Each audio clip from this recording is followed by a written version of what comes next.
Today on the Learn podcast, we're joined with author Moses Kadosh. Welcome to the Learn podcast. Thank you so much, Messi, for having me. I'm so glad to be here.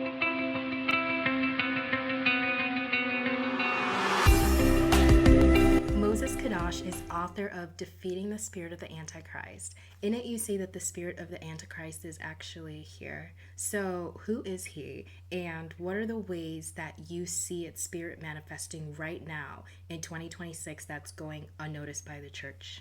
I have observed that in the recent few years, there has been a kind of bloodbath, if I can speak it in that way, in various different countries.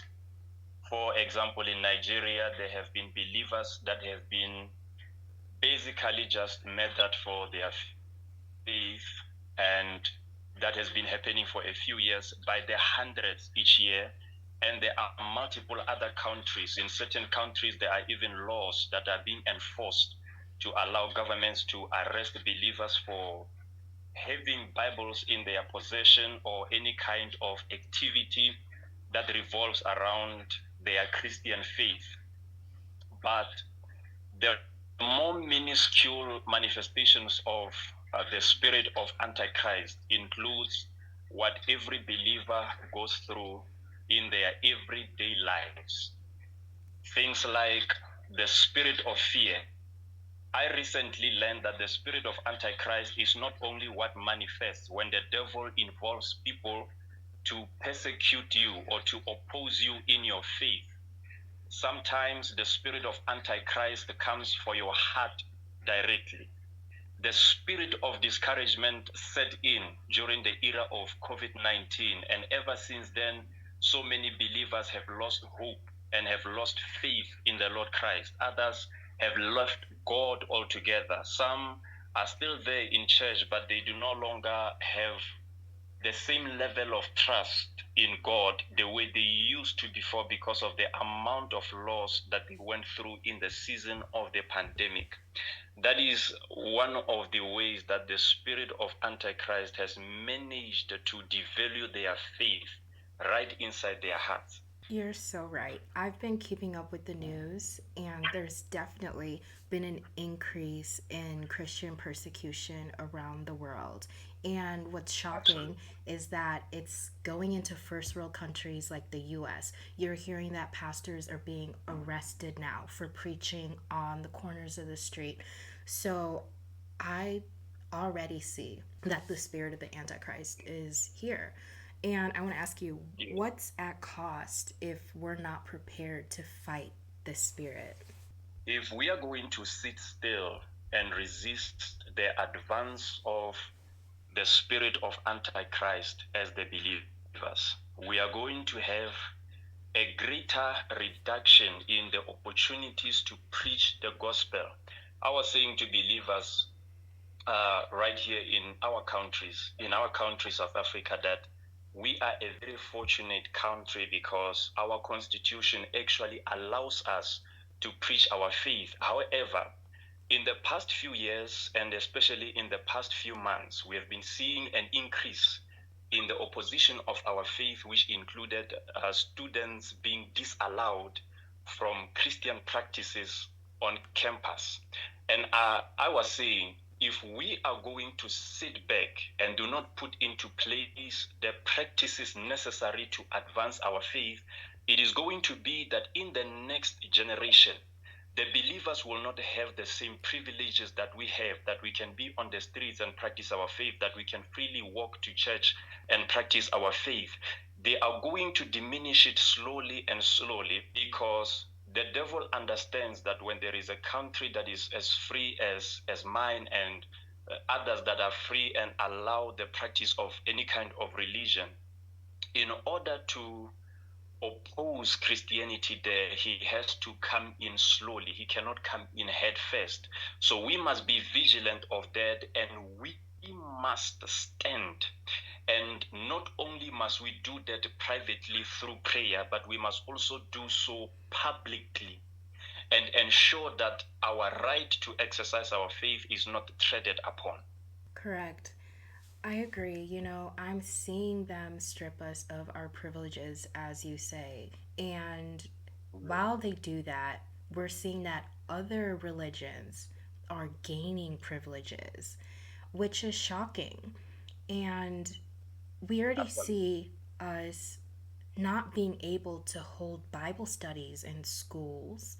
The news from the States, you hear that children are fighting for their right to talk about God the same way their peers are able to share their faith, yet they're not being allowed to. So I definitely see where we can head if we're not diligent in speaking up and asking for our right to share about our faith. Absolutely. Definitely. It's a spiritual thing, but just like I've said before, the enemy knows that he needs to use the facilities of men in order to oppose faith, because he cannot just oppose it from the spiritual realm. It all begins in the spiritual realm, but ultimately he will have to use physical means. So the spirit of Antichrist. First of all, you would remember that the Lord Christ spoke of the Pharisees, and he said that they were sons of the devil. They were children of the devil, their father. The reason why people can be described as being children of the devil doesn't mean they are literally born of Satan in their spirits, but what it means is that they have his seed in their heart, his seed in their minds. When the devil comes and he plants certain ideas, I believe every believer can attest to the fact that when they received Christ for the first time, they began to experience opposition from people that had been around them for years. They may have been friends or family or even teachers at school, employees. That kind of opposition came because the devil, who is the primary spirit of Antichrist, planted the seed of hatred, because the devil hates Christ. So when he plants his own seed in their minds and in their hearts, they also begin to hate Christ. And now, if he's planting that seed in the people that actually have certain authorities in certain institutions, those people can use their authority, whether they are doing so with the law on their side or not, but by means of their authority, they can begin to close the door to faith, to prohibit things such as Bible studies on campus in schools and workplaces and so forth. And they will come up with really ridiculous excuses. And yet, you will find that all of the immoral things will be allowed in schools and will be allowed in various institutions, because those are not the things that conflict with the seed that has been planted in their hearts and minds by their father, the devil. You're so right. So, I want to ask you, what are 3 ways that we can prepare to actually combat the spirit? Most of the time, when we speak about solutions that we need in daily life, I hear people opposing the concept of prayer, and they say you cannot just pray. For instance, in the area of the need for jobs and employment, they say you cannot just simply pray. You need to just prepare all of your resumes and prepare all of whatever you need and go and apply. That's all you need to do. But it's not true. It's not all you need, because you need to put in all of the physical efforts, yes, but they must all be backed up with prayer, because the institutions that you are applying for, there are spirits that are already operating there. There are certain altars that are standing. There are principalities that are standing guard over those positions, and they are trying to ensure that no believer comes in or no believer stays. So the first way to overcome the spirit of Antichrist is to be a praying believer. Praying means you connect with God. You would recall that the disciples, Apostle Paul and Apostle Peter in particular, they had been beaten and thrown in prison. And as soon as they came out of prison, the Bible tells us that they went to their own company and they told him told them everything that they had gone through and all of the threats they had received from the Pharisees, who commanded them to never again speak of the name of the Lord Jesus. And the Bible tells us that when the company of believers, the church that was there, heard all of those things, it says they prayed. And they prayed for boldness, and they prayed for God to work miracles to accompany the words of the ministers. And it says that the earth was shaken and they were filled with the Holy Spirit. And afterwards, they then continued with the preaching of the message. And it says they did so being filled with the Spirit, being bold, and signs and wonders occurred. That means the spirit of Antichrist was in the leaders who threw them in prison and who brought them to the court and threatened them. But the first step they took to overcoming the spirit of Antichrist that had threatened and tried to shut their mouth is they went to find boldness in the place of prayer. And when they had found that boldness, the second thing they did is they took the step to preach regardless of being threatened. So the next step to overcome the spirit of Antichrist is to hear all of the words of all the people that oppose us and still continue with the gospel regardless, having gained the power and the authority to overcome from the secret place. And the third step to overcome the spirit of Antichrist is to ensure that all of the people that come into the Lord Christ and come to the kingdom also receive a fire in their heart to also carry the mandate, because it will not be enough to just defeat the spirit of Antichrist in one generation.